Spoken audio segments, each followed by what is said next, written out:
நம்ம எல்லாரும் பெரியவங்களுக்கே பயமா இருக்கும். என்னதான் ஆனாலும் ஆடுறவங்களுக்கு தான் தெரியும் அந்த கஷ்டம்.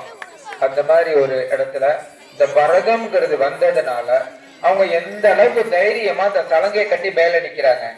அதனாலதான் நான் எல்லாரையும் வற்புறுத்துறேன், எல்லாமே பரதநாட்டியம் கத்துக்கோங்க அப்படின்ட்டு. ஒரு சாதாரண ஒரு பொண்ணுக்கு டக்குன்னு ஸ்டேஜ்ல ஏற முடியாது. இவங்க டக்குன்னு ஏறிட்டாங்க பாருங்க. ஒரு கிளாப் பண்ணுங்க.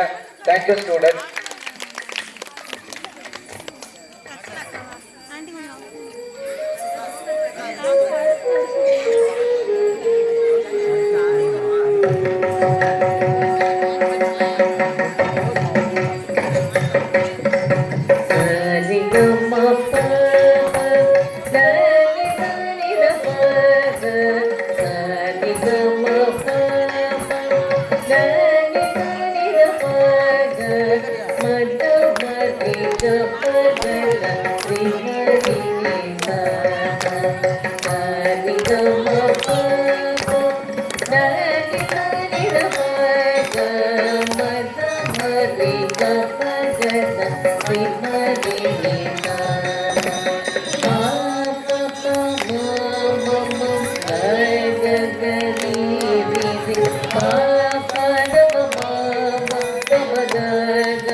पंकजनो